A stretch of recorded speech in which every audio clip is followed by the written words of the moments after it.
Welcome to the Wade Borth Podcast, where fresh thinking meets financial freedom. Each week, we explore ideas that challenge old habits and light the way to a stronger financial future. Let's get started. Hello, welcome back to the Wade Borth Podcast. Today we have a frequent flyer in our podcast. Well, he will be. I know he's been on here once. He is a client, been a client of mine. He's also now an agent with Factum Financial. So he brings some really interesting perspective and some unique abilities that can be beneficial to a lot of people, a lot of the listeners. So if you've listened to the podcast in the past, Kent is retired out of the military. He has a passion for teaching people in the military about their retirement benefits. He was so passionate and excited about the conversation that he actually went and earned his master's degree in business administration, but my thesis argument was retirement strategies in the United States. So retirement strategies in the United States. He loves having this conversation around retirement strategies, but more importantly, how do we serve those people that are serving us? How do we serve those people that are in the military that are getting ready to look at retirement, either 2 years out, maybe 5 years out? So this podcast is really focused and directed at those people that are starting to think about, well, what am I going to do in retirement? I've made a commitment to serve this country. I'm going to be looking at retirement. How do I maximize that retirement? And Kent, we had a discussion earlier. Most people don't spend a lot of time thinking about this. Now, it's mandatory that they have at least one session, but it's one session where 1,000 things are thrown by them, and they go, that was fast, that was quick. I don't know what was just shown to me. So really what we're trying to do here is to get people to think a little bit before they go in these sessions. Start planning. Quite honestly, people spend probably less time planning this decision they're going to make that's going to impact them and their spouse for the rest of their lives. They're not even spending as much time as they're thinking about, what vacation are we going to be going on. So would you agree with that, Kent? Oh, absolutely. And that was actually, what I experienced myself as I was, nearing that end of my military career. And, like you said, you're required by congressional law that you need to attend a transition assistance program briefing workshop, if you will, before you retire. And so you do that, and typically it's between 2 and 3 years out. But then, a majority of my time that I spent was with the North Dakota National Guard, and they did a great job with, annually they will hold a, active duty Guard Reserve retirement seminar as well for both the Army and the Air Side. And you go there and your spouse can come, but again, it's, that's typically 5 years out, and they encourage you to go, multiple times. But there's just so much information that you're trying to get everything figured out. And, especially as you're retiring, typically you're in that senior, non-commissioned officer stage or mid to senior level officer. So you have those, current responsibilities as well. So you're trying to juggle doing your normal job of, leading airmen and soldiers, and also trying to prepare yourself to exit your military career. So it gets to be a lot of information. Absolutely. Yeah.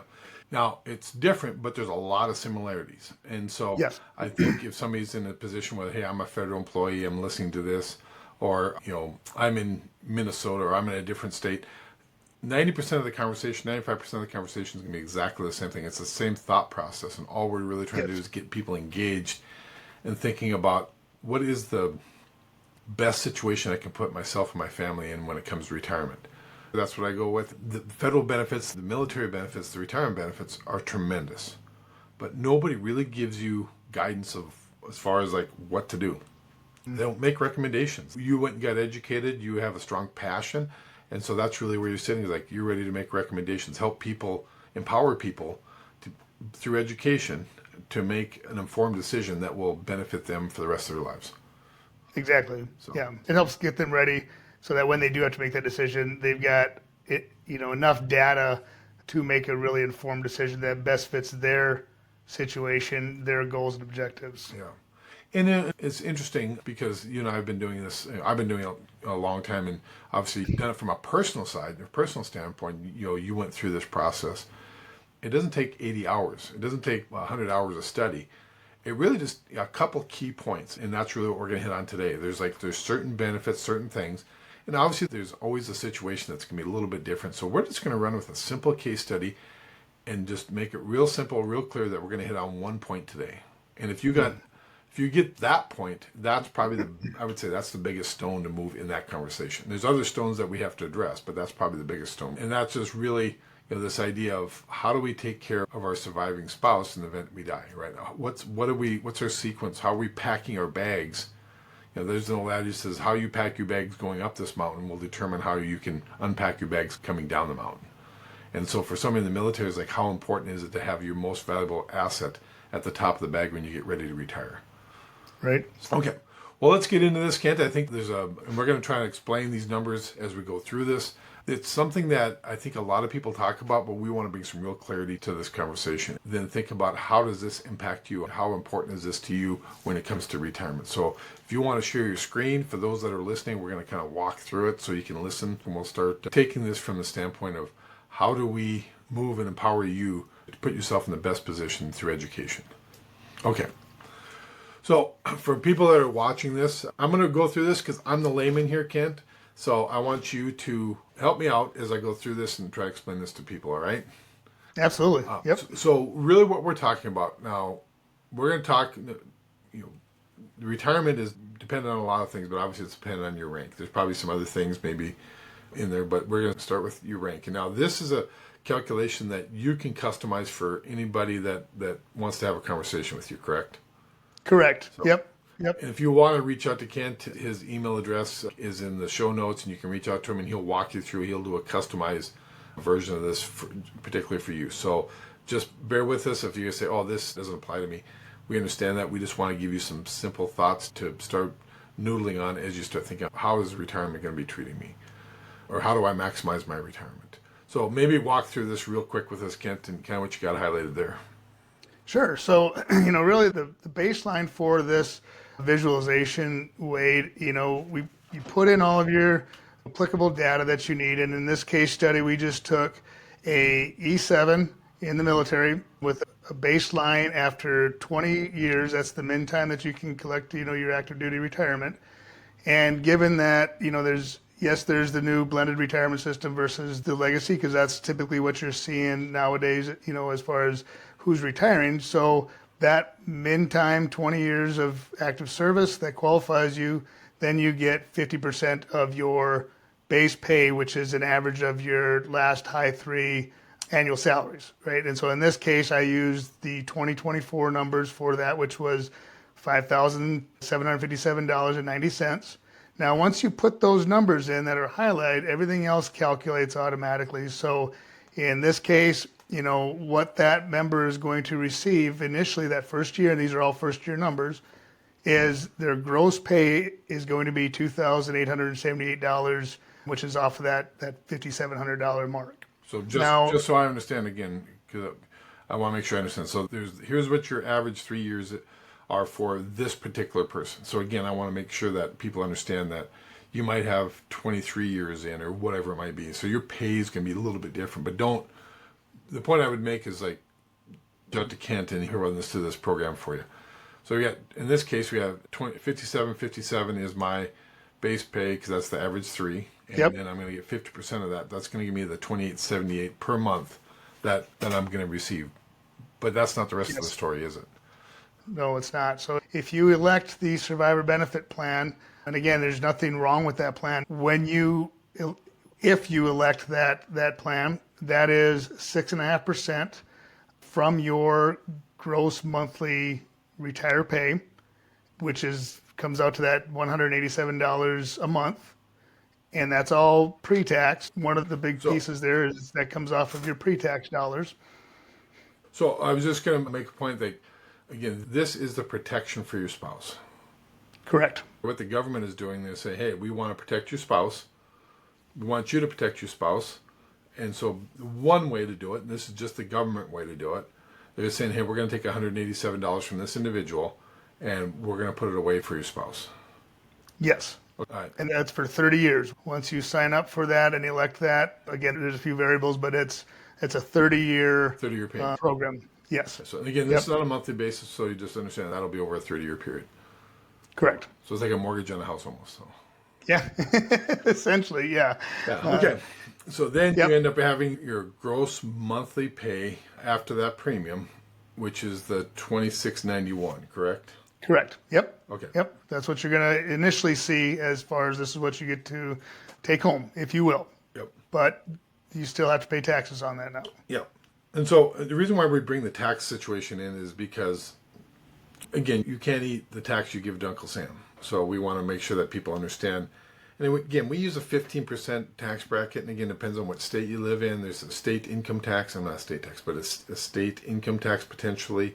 So again, this is just a round number. It might be 20%, depending on what your income is outside while you're retired. So what I would ask people is, don't get hung up on just that 15% if you're making more in your next the 20 or 22 or 24% tax bracket. Just know that number is going to be lower, but we just use 15%. Correct. Yeah, essentially, for a lot of this, Wade, it's to be careful that don't get hung up on the numbers. The numbers aren't nearly as important as the information that you're getting, as a total in here, because those can all be adjusted one way or the other. Absolutely. Yep. Okay, so the net, as we see this on the chart, the net is 2288. That's what you say after tax. So I went from earning 57.57 as a person that was active duty in the service, and now I'm down to 2288 after taxes. Was what I'm getting Correct. from a monthly benefit. Yep. Right. Yep. Now let's talk about what happens if you submit your papers and you retire and you decide to go do some base jumping because you haven't done that yet, and that's something you wanted to do, and your parachute doesn't open. I know it sounds gruesome, but let's say that happens, right? Maybe walk us through what happens next. Yeah. So at that unfortunate moment, and again, that's year one again. And so when that would happen, then that would set that trigger point for your survivor benefit to start to kick in, if you will. And so when all that paperwork is filed and the administrative piece is done, then your spouse is entitled at this point through that program to 55% of that gross pension pay that you would have gotten. So off of that $2,800, now your spouse is guaranteed to get 55% of that going forward. So again, your gross monthly retirement pay, which again isn't what you're bringing home, but that's your gross that you get, they're going to get 55% of that, as that will be their payment for the rest of their. Okay, thank Yep. you. Yep. Okay, so now they're down to 1583. That's for the surviving spouse. Yes. Yes. And then, because of that, now you have to have taxes on that as well. And so again, we just used a average 15%, tax rate or tax, piece for this calculation that can get adjusted one way or the other, like you said earlier. And so that's going to get applied to that 1583 a month as well, which then comes down to that $1,345 a month is what that would end up being. At the end of the day, the surviving spouse for this individual will get $1,345 in the first year. One caveat I want to make really clear. These benefits will be inflated for inflation, but they're all relative numbers. So all I really would encourage people to understand is this would be the first year, and then each year after that, it's going to be increased by, what was the number that you used? 2.5%. I used a general 2.5% annual cost of living. Increasing. Yep. So, but in essence, they're all the same, right? These are what I would call, even if 10 years from now, your buying power will still be the 1345. So the numbers will be bigger, but what you can buy for it will still be the 1345. So as we see the numbers increase, you have a whole chart we're going to look at really quick that shows that. But what we want to get across is the fact that these numbers will go up, but just the same. Again, what you said earlier, don't get so hung up on the numbers, but understand the process. Right. Yep. And so on the same summary page, this runs out for that 30 years way that shows you how that would increase, how your annual premium with that 2.5%, all those things get calculated in here for that 30 years that eventually shows you that piece of, hey, you know what? Your monthly income after tax and your annual premium generally stay relatively the same. They have a slight increase, obviously, but over time, over that 30 years, that red line you can see on this graph, you can see how much that actually goes to just barely under $100,000 of payment for that program over the course of 30 years. Yeah. So let me break down just what you said because I want to put it in my brain so I understand it. Basically what we're saying is that your monthly income is going to be going up slightly. your premiums, that was the 6.5% will be going up. Again, the member's still alive and you're paying that premium for yours to protect your spouse. Your income goes up, that premium, the gross amount of that, or the total amount of that premium keeps going up. And so what we're looking at this chart is like, here's what the cumulative impact of that is, that over 30 years, you'll be putting $100,000 away for protection of your spouse. Yep. Even you may or may not use it. That's kind of the key here, is that you may or may never use this. Exactly. It's one of those pieces that if this program, gets initiated, that means unfortunately you lost your spouse. Right. And so it's one of those like, yes, you're going to be taken care of now with this, but there's a cost associated with that. And so the point being is like, this is the plan that the government has set out for you. And Correct. You have to choose if you're going to be in this plan or not. But most people are Yes. choosing this because they don't know that there's other opportunities. Correct. Yep. Okay. So what would be one of those other opportunities? What would be one of those other options we might be thinking about? So one of those other options, Wade, and that's kind of the path that I took, about 6 years ago now, is looking at a whole life insurance policy for myself to offset the survivor benefit in that regard. And so I wanted to see, is there other things out there that give you more options, more tools, more flexibility, control, a lot of things that come into play. You're very limited on this program in that it is just for your spouse. If my spouse walks off of this earth at the 29th year, I don't get any of that money back. It's put into there and it's there for a reason. I get it, but I don't get any of that money back. I don't get to say, well, now I want my children to have my pension or any of those kind of things. And again, there's some things that come into play, but just on a baseline, I wanted more tools to look at. And so, yes, that's what I wanted to see was what kind of options do I have? Yeah, and here's another scenario that I had a chance. I saw this happen was, it wasn't a military person, it was a federal employee. But it's very similar. It's the same discussion. So the idea was, what if my wife predeceases me 10 years into the retirement? And this happened. And they're going, yep, all that money that you put in is gone. So all your options. But the other side of the equation is they had to take, and again, this was the federal place, they had to take that reduced payment because they started down that pathway. And that's the key is once you start down this pathway, there isn't a changing it. You can't change that horse in midstream. You can't go back and say, I want all that money back because now there's no benefit to be paid to my spouse. If that happens, if your spouse, predeceases you, then it stops, for the active duty member, it stops. And so your retirement pay, yes, you're no longer paying that premium, but yeah, everything submittal does not, you don't get that back. You don't get that back, right? I guess that was my point. So. Yep, exactly. And this is the same thing, this isn't any different than a pension conversation. We talk with people that have pensions that, maybe state workers or maybe a corporation sells a pension, or Social Security conversations is very similar to that as well. It's like, what is it you want to have for your spouse? How do you want to protect them? But more importantly, how much control of that do you want? Because that's really, I think the key here is like, who's in control? Do you want the government to be in control of this, or would you rather be in control of this, where you have the options? Right. Again, they have a plan. Once you buy into the plan, then you really don't have any options. Where if you go to what I call a private side, where you're doing it individually with your own policy and you can qualify, then you're the one that has all the control and you're the one that has all the options.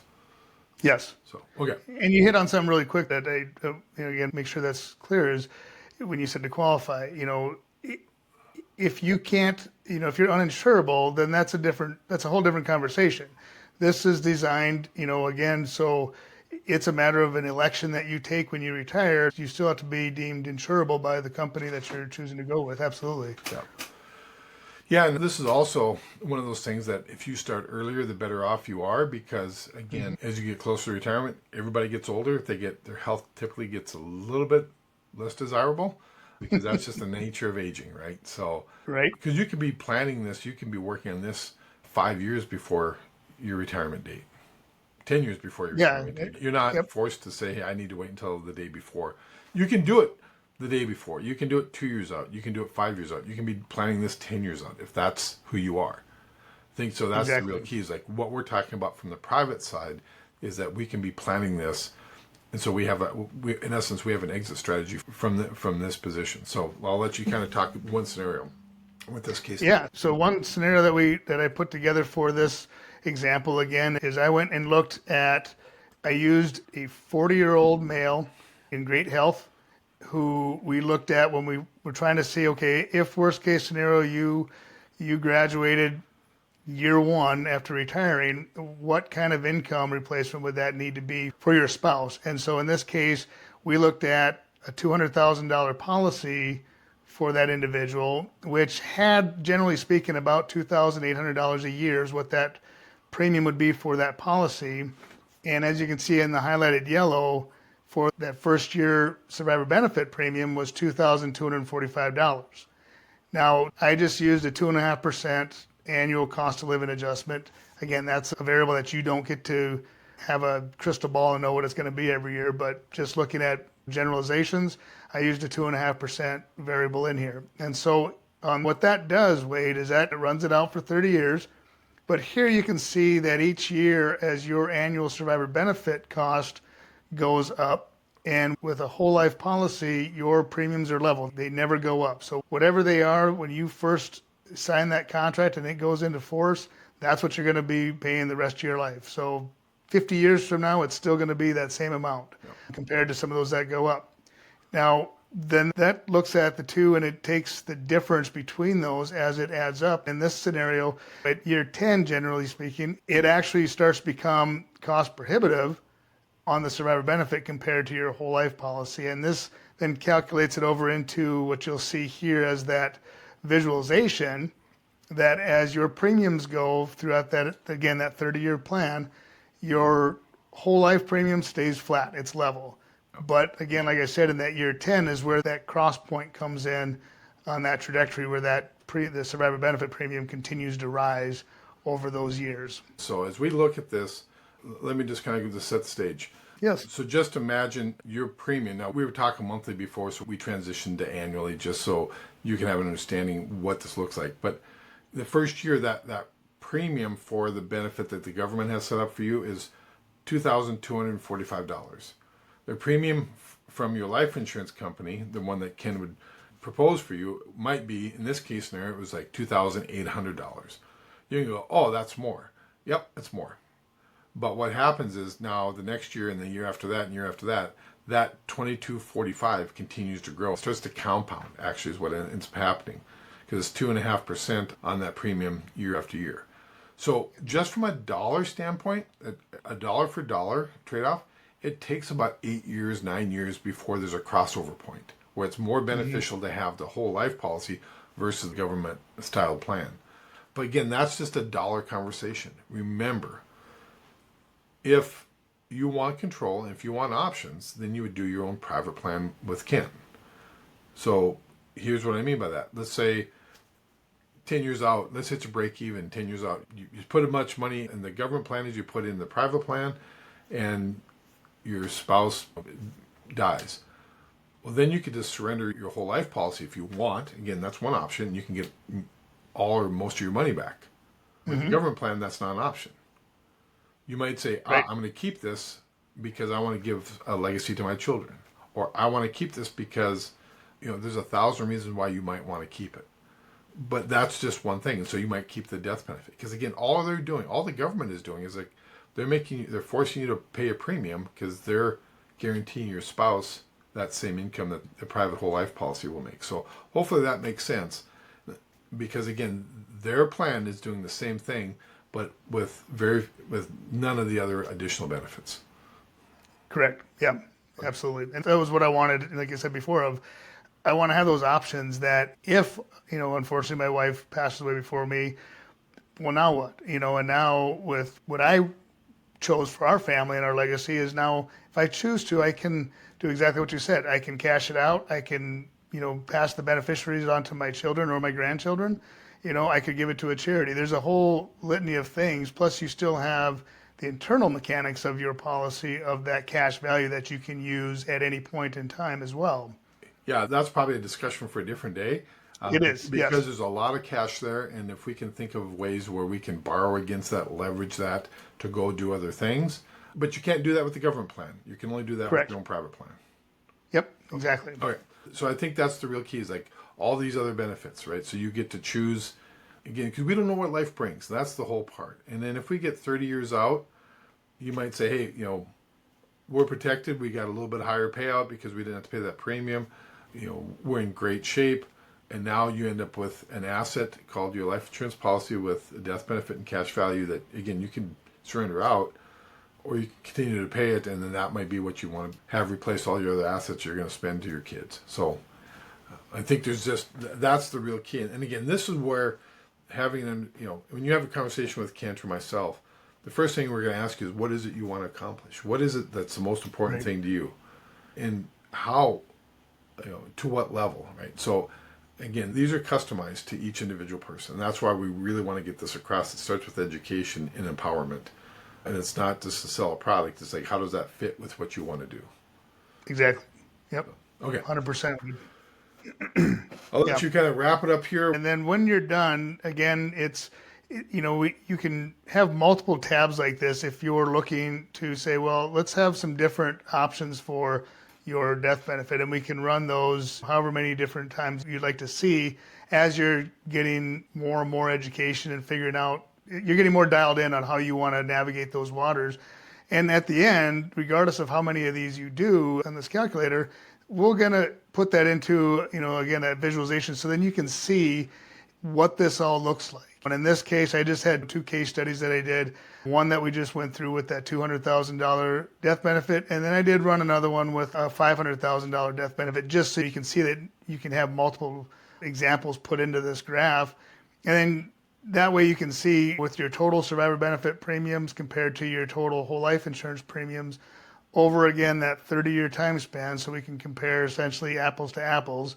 You can see which one is going to actually cost more compared to the other one. And then again, it's not necessarily about a cost, Wade. It's a matter of, this one might be more or less, but now you start talking about all the different benefits and things that you have at your fingertips when you're going with, one plan versus another plan. I think there's some real wisdom there, right? So it's not always about cost. I mean, obviously we want to be cognizant of cost, but it's like, what is the benefit we're getting for that dollar we're spending? One of the things here, we used to have something very similar, right? In the federal employee system, there used to be a FEGLI, which is their term insurance, right? In the military, it's called... During your time, it's the SGLI, right. And when you retire, it's the Veterans Group Life Insurance. So this could be tied in, because what it doesn't represent in this chart, because again, if you're looking at this chart, we're saying if you just cover the survivor benefit for your spouse, the long-term premium is less with the whole life than it is with the government plan. And that's not talking all the other benefits. That's just dollar for dollar look. Even though it's a much larger death benefit with the one on the right and the premium going into it. But if we would incorporate, and this is something you can do too, if we incorporate what you're going to spend on the term insurance, then you're going to see that even this whole life over that time frame, over that 30-year time frame, is going to be more beneficial for you from a dollar standpoint. So again, don't get lost in looking short term. Let's think, because retirement is a very long time. Retirement and retirement income is a very long time. Hopefully, we pray that. Fingers crossed. So if it is, then let's make decisions based on that long time, not based the decision on, hey, what's the first or second year going to look like? Yeah, and I will add in too, real quick, Wade, that when we're talking, even in these scenarios, we kind of touched on it at the beginning. That survivor benefit, there's an income tax associated with that. If you do take that, what I call the last benefit for a life insurance policy, that is all income tax free. So again, that's how you look at some of those. One is taxed, one is not, and even the cash value can be, when it's structured properly, there's not a worry of income tax and things of that nature as well. So again, you're looking at one is taxed, one is not, and again, looking at the comparisons between the two and the options that you want to do. Yeah. So. Yeah. Well, go again. This is just the start of the discussion. It's not the end. And more importantly, it's about education. Once you have that awareness and you have some education, then we can say, okay, how do we want to implement? Maybe you want to say, I think I'm comfortable with the government plan. I'm going to buy into that because that's exactly what you do. Or you're going to say, hey, let's take a look at how we can take control and have it be owned by ourselves. because it's really about who's going to control the plan. Is it going to be the government, or do you want to control it? And which one's the most beneficial to you in your life and what you want to accomplish? Again, it starts with the conversation. What is it you want to accomplish? And then how do you help facilitate that? How do you empower them to be the one that's controlling it? But you have to get educated first, and that's really what we're talking about. Exactly. It's just a matter of providing the information and the awareness so that you can make a much better decision, because it is an important decision. Yep. Well, beautiful. Anything else you'd like to share? No, I think this was great. I really appreciate the time today. And, and again, it's getting that information out there. When I retired, I still wanted to serve in the capacity that I am now and provide that information. And this is one of the areas that blends my passion with people and serving and those financial decisions and discussions that we can have. And so it's just strictly a give. There's no pressure on one way or the other. It's just a matter of, here's the information. Now you can make a much more informed decision. I can't emphasize that enough, that it's just about giving you that information that oftentimes gets overlooked or doesn't even get discussed in there. And so when you don't know what you don't know, it's unfortunate. Right. And then so that's really all it is. Yeah. And the sad part is, like, people don't realize until they're 5, 8, 10 years into it. And like, man, I wish I'd have known this 10 years ago when I retired. So that's what we're trying to help people avoid. Yep, exactly. Well, beautiful. Again, thanks so much, Kent. If people want to get a hold of you real quick, what's your email address? So it's Kent.Kraiter, that's Kraiter, at factumfinancial.com, or give me a call at 701-306-8302. I would love to have a conversation with you. Well, perfect. Well, that will be in the show notes as well. So, again, thank you so much. And if you want to see this, just a PDF of what we showed here, we'll have something similar to that so you can kind of start visualizing this in your mind. And again, how it might impact you, like these type of decisions. So again, thanks so much for listening. And Kent, I'm sure you'll be back on the program multiple times. Can't wait. Love it. All right. Thanks so much. Love it, Wade. Thank you. Thank you. Grateful to have you tune in today. If you're ready to rethink your financial journey and take the next step, make sure to subscribe. Until next time, stay curious and stay in control.